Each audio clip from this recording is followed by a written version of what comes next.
Olá, prezados e prezadas da Nova Aliança FM 103.3 e AM 710 e todos e todas que seguem as redes da Comissão de Justiça e Paz aqui do Distrito Federal. Estamos iniciando mais um programa de Justiça e Paz, programa que sempre tem temáticas que estão conectadas com o nosso cotidiano. E estamos aqui fazendo uma sequência de programas, aqui com o nosso queridíssimo professor Guilherme Delgado, integrante da Comissão de Justiça e Paz. Tudo bem, professor? Tudo bem, tudo em paz, estamos aqui para conversar. Que beleza. Estou aqui, Vicente Sérgio. Tivemos um primeiro programa, quem não teve a oportunidade de ver, e por gentileza possa vê-lo aí, né, nas nossas redes, onde a gente conversou sobre o que é esta tal economia, esta economia de mercado, que fundamentos ela tem, a quem ela atende. Chegamos à conclusão que ela atende a pouquíssimos, porque ela visa o lucro de uns poucos e ocasiona a exclusão e a desigualdade de muitos. O professor Delgado, no programa passado, diria que ele considera que somente quem é beneficiado por esta economia de mercado seja algo em torno de quase 20% da população. Quer dizer, nós somos 80% da população que vivemos à margem desse processo, né? Vivemos à margem.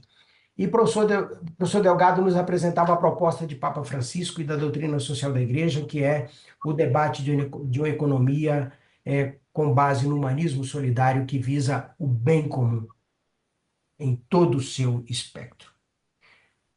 Professor, nessa sentada, queria conversar com você um pouquinho sobre a quem atende a quem atende prioritariamente o Estado nesta concepção de uma economia de mercado. Veja, o Estado ele organiza um sistema complexo chamado de finanças públicas. As finanças públicas têm a função de organizar o sistema econômico capitalista. De qualquer forma, mesmo que não fosse capitalista, precisaria de finanças públicas, no seu interior. E, para tal, você regula a moeda num sistema próprio. O Banco Central aqui tem essa função. A tributação, as secretarias de Finanças e Fazendas da União e dos Estados, o orçamento, todas as despesas e receitas, a dívida pública, que é a capacidade que o Estado tem de se endividar perante o setor privado, os haveres públicos. Você tem uma dívida, mas você também tem um sistema de haveres públicos, que são a dívida pública com sinal trocado. É aquilo que os privados devem ao Estado. Então, o sistema de dívidas e o sistema de haveres públicos, chamada dívida ativa para com o setor público, funcionam, em geral, com regras muito diferentes, em geral, contra o setor público. Então, esse conjunto de sistemas, moeda, tributação, orçamento, dívidas, haveres e dívidas públicas, constrói a chamada regulação pública do sistema. Né? E nessa regulação pública você tem, de acordo com a hegemonia política do grupo capitalista protagonista, né? Você tem um tratamento diferencial. Né? Em geral, o empreendimento capitalista é tratado como essencial, mas dentro dele, de acordo com a hegemonia política, você tem um privilégio mais avançado. Então, só para a gente citar aqui, o sistema de agronegócio no Brasil e o sistema financeiro geral, eles gozam de privilégios. Deixa eu desligar aqui o telefone, que eles gozam de privilégios financeiros de toda a natureza. Para você ter uma ideia, o nosso sistema de agronegócio, ele não paga praticamente imposto de exportação zero, exportação, né? Ele não paga quase nada de imposto patrimonial, chamado ITR. Ele paga o imposto de renda baixíssimo e ele recebe subvenções de crédito todos os anos no Plano Safra. Subvenções volumosas, são bilhões e bilhões de cruzeiros reais concedidos ao setor que é catapultado à condição de protagonista do mercado externo e por isso merece um planejamento do seu lucro dentro das finanças públicas. Essa é uma das características. Agora, o sistema de finanças públicas ele tem também uma função de Estado que a Constituição reza ou estabelece para as políticas sociais. Então, a Constituição de 88 criou um sistema chamado de proteção social ou de seguridade social. Tem um sistema de previdência, um sistema de saúde, um sistema de assistência social.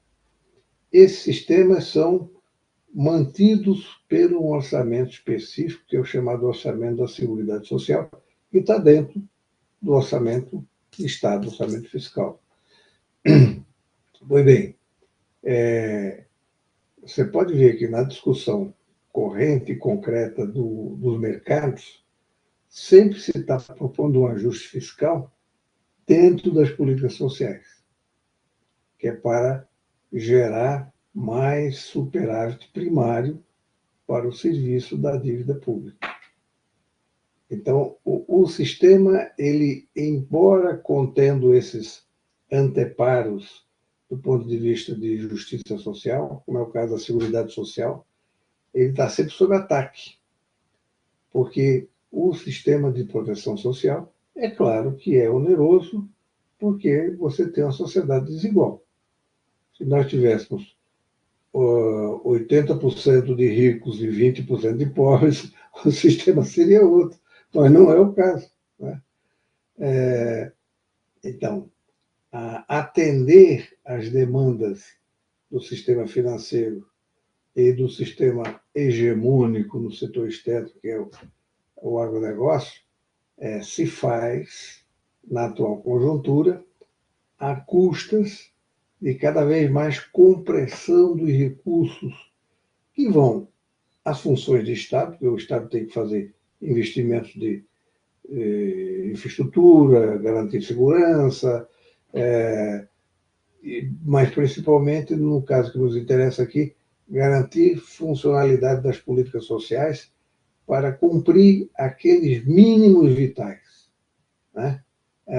Nas necessidades básicas, sem as quais os 80% ficam na chuva. Então, essa é a questão clássica, básica, que precisaria entrar, por exemplo, uma reforma tributária. Entendi. Então, a reforma tributária vai fazer um ano que Está foi... rodando, né? Hein? Vai fazer um ano que está rodando. Está rodando. Agora, a reforma tributária, apresentada no primeiro semestre ainda de 2023, ela tinha 2 vagões. Um vagão era do imposto sobre consumo, o imposto sobre bens e serviços. Esse vagão está andando. Devagar, mas está andando. O segundo vagão, que mexia com a tributação, ele não saiu do lugar de jeito nenhum. Porque, como a sociedade é desigual, você só resolve esse problema do chamado ajuste fiscal quando você fizer uma correspondente tributação dos mais ricos e não deixar a tributação toda sobre o consumo. Porque a tributação sobre o consumo, que é vendido como salvação da pátria, é a tributação que eu pago, você paga, o dono do Banco Itaú paga porque é unitária sobre o bem consumido. Os pobres pagam a mesma coisa que os ricos. Isso não tem efeito distributivo. Exato. Tem aí, professor Delgado, nesse tema tem um fio que, se ele for desencapado, ele vai causar um tumulto danado, que é a chamada tributação sobre as grandes fortunas, né? Tributação sobre as grandes fortunas, tributação sobre os paraísos fiscais e uma tributação, porque no mundo inteiro você tem uma tributação crescente. As alíquotas são crescentes em função dos patamares de renda. Então, nós já tivemos, em outras épocas, um patamar de tributação no imposto de renda de até 40%, 45%. Hoje ele está parado em 27,5%. E com a vantagem de que certas formas de renda, por exemplo, dividendos, você paga 27,5% sobre os seus salários. Os dividendos, que é o lucro que percebe os acionistas das empresas, pagam zero. E o governo não consegue mexer nisso aí. Zero de tributação. É uma excepcionalidade igual a tantas outras, e tem dois países no mundo que dão essa excepcionalidade, o Brasil e um país do antigo leste europeu. Pois é. Então, eu, você, os ouvintes todos que estamos aí sendo tributados nos nossos salários todos os meses, os 20% recebem volumes e volumes de dinheiro e não pagam nada de imposto. Não pagam nada. Você vê que coisa bonita, né? Veja bem, os bancos têm bilhões de lucros anuais, as grandes corporações, etc. E elas distribuem, porque tem uma lei de pagamento de dividendos. O dividendo que o cara recebe não é isento de tributação. O chamado investidor, né? Exatamente. Então, nós temos uma disfuncionalidade distributiva no sistema tributário que não consegue sequer ir à praça, porque o sistema parlamentar de maioria, de maioria do centrão, etc., devidamente cooptado pelo sistema financeiro, não admite. Portanto, esse tema proposto pelo ministro Haddad em 2023 não prosperou na parte relativa à tributação sobre a renda e a riqueza, né? E a riqueza tanto financeira quanto imobiliária. Por exemplo, o ITR, que é o Imposto Territorial Rural, é o imposto mais baixo do Brasil. Para você ter uma ideia, a Avenida Paulista paga mais tributo do IPTU do que o ITR no Brasil inteiro. O E quem tem IPTU as no grandes. Brasil Paulista é mais alto do que o ITR no Brasil inteiro. Agora, e aí vem a pergunta, né? E quem é que detém os grandes volumes, aquelas fazendas a perder de vista, inclusive Exatamente. no sistema improdutivo, não é? Exatamente. E em algumas vezes, inclusive, foram invadidas e invadidas de terras públicas que seriam de todo o povo. Quem tem a pergunta, quem é que tem isso, né, professor Delgado? Quem tem esse monopólio, inclusive boa parte desse monopólio, fruto de grilagem de terra pública. Perfeito, perfeito. Tá, aqui é muita coisa que a gente precisa tomar consciência, né, professor Delgado, para poder a gente entender direitinho como é que essa vida que a gente tem desse jeito, com tanta exclusão, como é que ela se perpetua e ela recebe tantas travas para que ela não consiga ir para frente, né? Ouvintes e ouvintes, prezadas ouvintes e prezados ouvintes, estamos aqui conversando com o professor Guilherme Delgado sobre esta temática da economia em face dessas grandes questões que estão sendo discutidas nesses nossos tempos agora, ajuste fiscal, sobe o juro, desce o juro. E aí, professor, você falava aí agorinha, é, temos de um lado o agronegócio que paga pouco, digamos assim, lucra muito, que é uma fatiazinha. E temos do outro lado, por exemplo, a agricultura familiar, que é um pequenino proprietário espalhado pelo Brasil inteiro que produz para nossa alimentação o prato que a gente recebe aí, né, que a gente tem na nossa, quem tem, diga-se de passagem, né, professor? Quem tem, porque no programa passado o senhor nos lembrava que tem uma boa parcela da população que não tem, e isso é devidamente objetificado, né? Tem objetivo. Para que alguém tenha, é preciso que alguém não tenha, né? Nos disse isso muito bem. É, como é que a gente resolveria essa disparidade, professor, através de um Estado diferente que privilegiasse o que a gente chama de políticas públicas? O que que é política pública, professor? Bom, veja bem, a forma clássica de tratar na política pública esse problema da desigualdade econômica é a reforma tributária, por um lado, e a política social, por outro. Você tem que ter uma política social que promova a redistribuição da renda, mas se você promove a redistribuição da renda,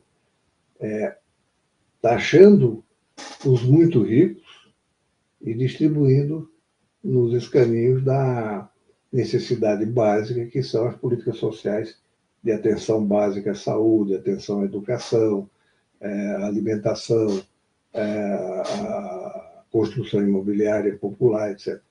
Então, é esse o mecanismo básico, política social e sistema tributário. Você pode ver que a política social está sob ataque e o sistema tributário está parado do ponto de vista das intenções distributivas inicialmente formuladas pelo ministro Haddad. Isso ficou parado e não avançou, tendo em vista obter os recursos necessários para você equilibrar as finanças públicas. Né? Então, qual é a leitura que faz o sistema? Já que não se pode mudar os fluxos de desigualdade, nós temos que agora correr atrás dos recursos que estão nas políticas sociais para pagar a dívida pública que está em suas mãos. E aí todo o debate de ajuste fiscal que aparece na mídia está sempre na ideia de que precisamos cortar na carne para gerar o equilíbrio. Mas não diz que equilíbrio é esse. Equilíbrio é o equilíbrio mecânico da mecânica clássica ou é o equilíbrio de funcionamento das instituições sociais? Não é equilíbrio, porque você não equilibra instituições sociais na base de elevação substancial do grau de carência de necessidades básicas. Se você corta o Bolsa Família, se você corta o BPC, benefício de prestação continuada, se você corta o salário mínimo, você vai criar mais carências nesses 80% que eu coloquei simbolicamente como os mais excluídos. Tem, nesses 80%, uma parcela que é bem pobre mesmo, não, depende dessa política social. Então, eu acho que essa questão precisa entrar na antena das pessoas, no sentido de que, olha, não vamos correr atrás de discurso midiático. Infelizmente, a nossa mídia, nesse campo, ela não informa com isenção, até porque eles são dependentes desse sistema todo. Veja bem, o agro é tech, o agro é pop, o agro é tudo que financia as TVs públicas e impede que essas TVs privadas, impede que essas TVs discutam a política econômica para o agronegócio. O agro é tech, o agro é pop, o agro é tudo que financia as grandes TVs e recebe financiamento dos grandes bancos que pagam os dividendos para uns poucos. Exatamente. Então, esse arranjo da informação complica porque as pessoas ficam sendo, digamos assim, conduzidas como um rebanho sem pastor. Cada vez você, olhe, precisa sacrificar mais uma ovelha, precisa sacrificar. E os próprios vítimas, muitas vezes, sem com informação, terminam até concordando com, com os diagnósticos produzidos do alto. Né? Do alto, do poder, mas não do alto da sabedoria. Né?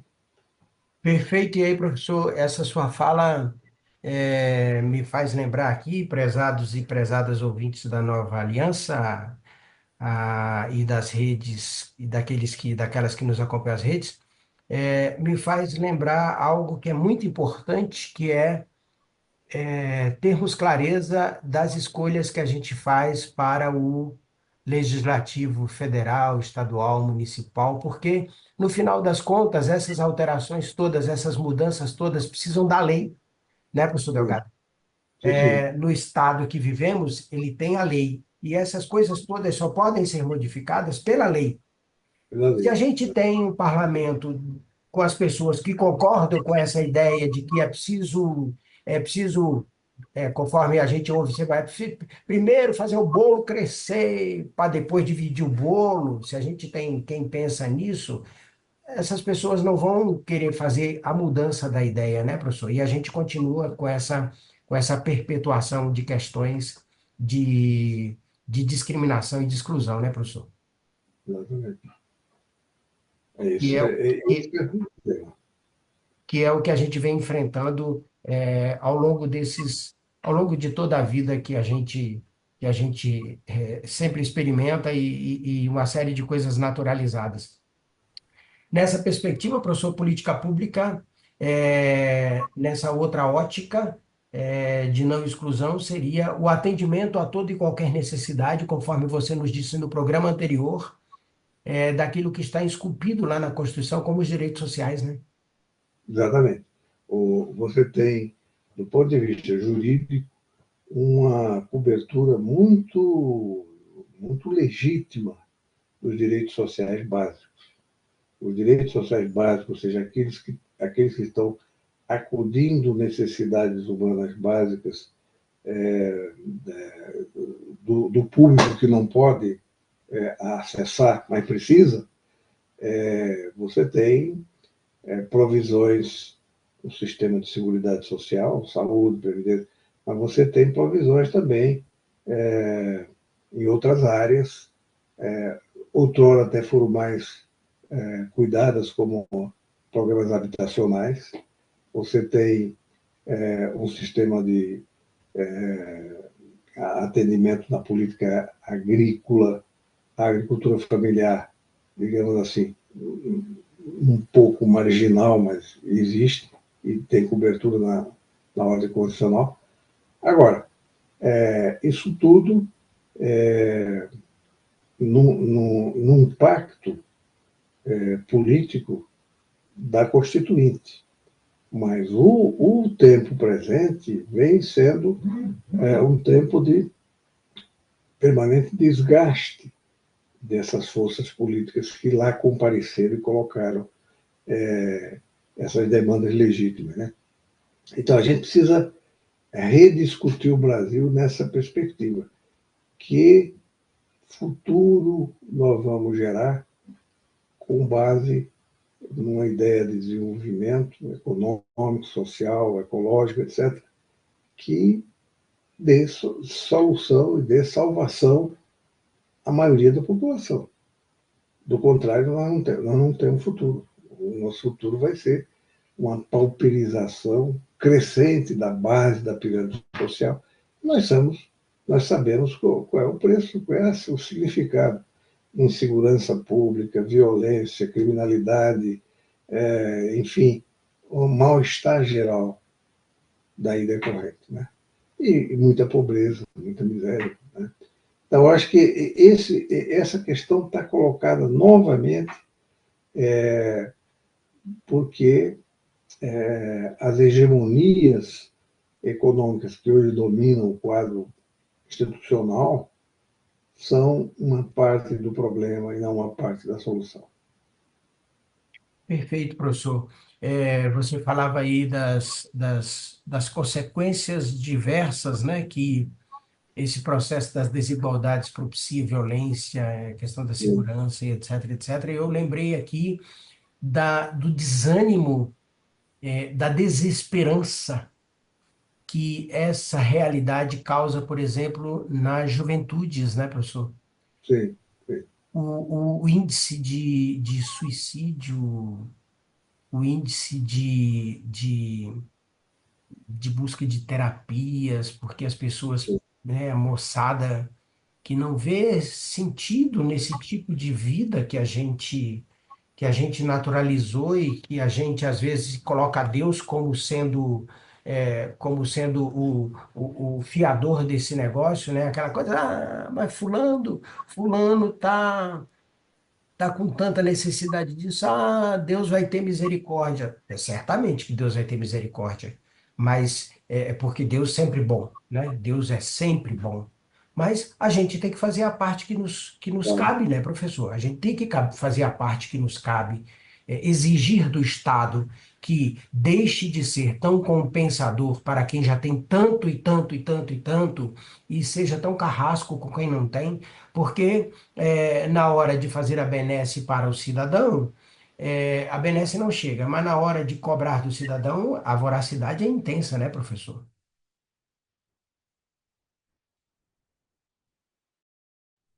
Opa, tivemos um probleminha de conexão aqui com o professor Delgado, a, a, a conexão dele travou, vamos ver se ele recupera. Bom, de qualquer sorte.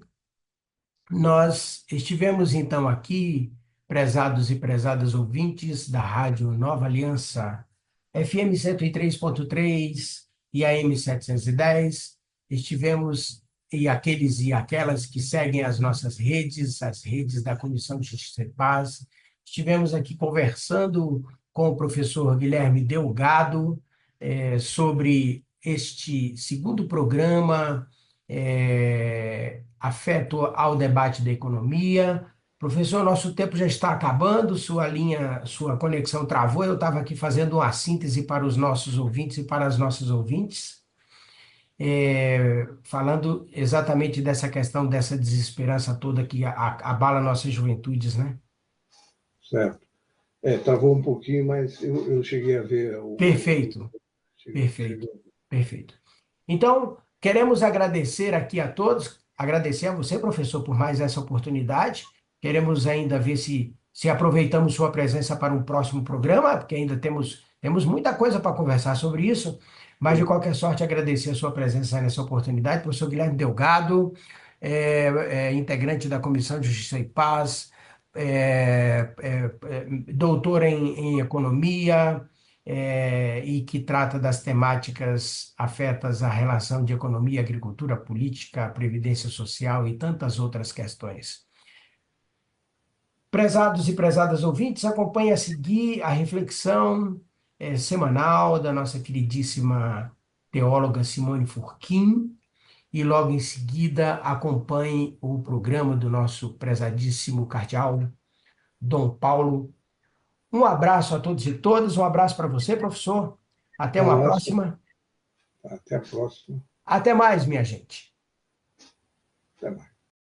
Olá, ouvintes. A leitura do Evangelho hoje é Lucas, capítulo 1, 39 a 45.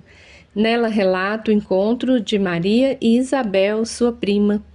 Esta narrativa está eivada de simbolismos. O encontro de Maria e Isabel representa o encontro entre o Antigo e o Novo Testamento. O Antigo Testamento está simbolizado pela idade de Isabel e do sacerdote Zacarias. Vai acolher o Novo, simbolizado pela jovem Maria e o menino que vai nascer.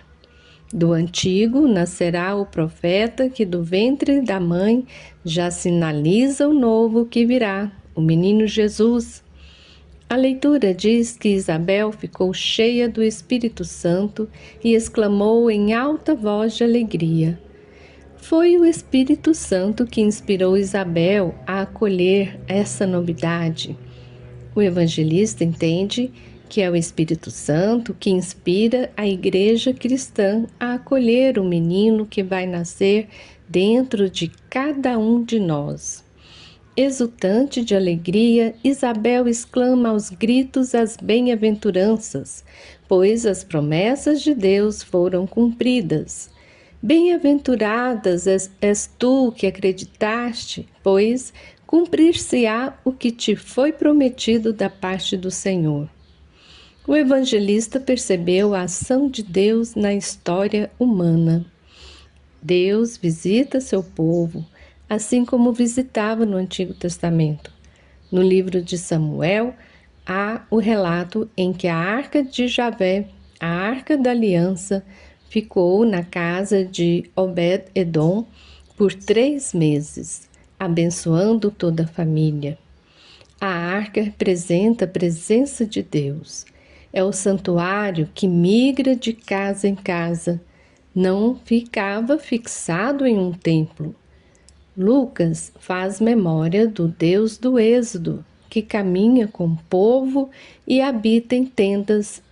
Este Deus entra na casa, é acessível às pessoas, podemos nos aproximar dele. Agora é Maria que carrega a arca em seu ventre. Maria ficou por 3 meses na casa de Isabel.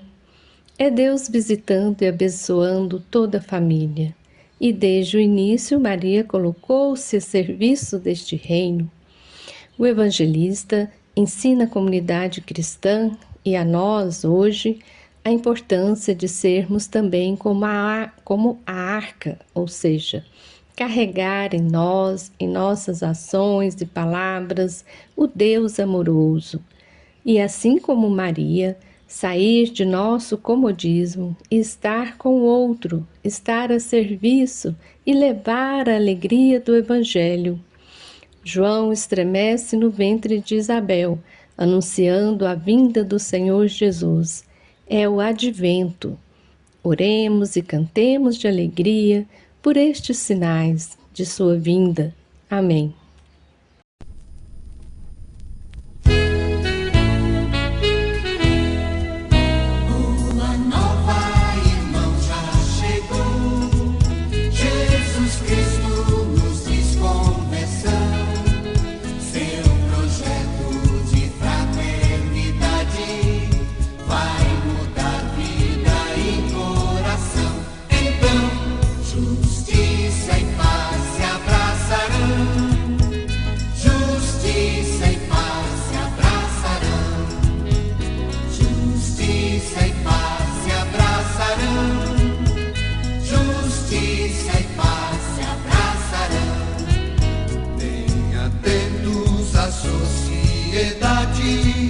Bem comum, todos dando as mãos, os direitos também os deveres, respeitados por todos serão. Então, justiça e paz se abraçarão, justiça e paz se abraçarão,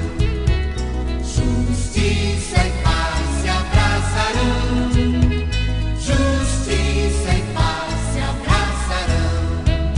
Jesus Cristo, só Ele é o caminho, plena luz a indicar direção de um mundo no amor renovado, novo céu, nova terra virão.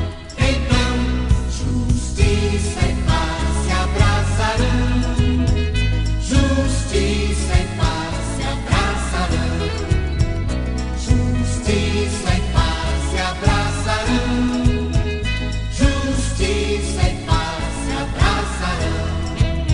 Jesus Cristo, verdade e vida, pela cruz vem a ressurreição.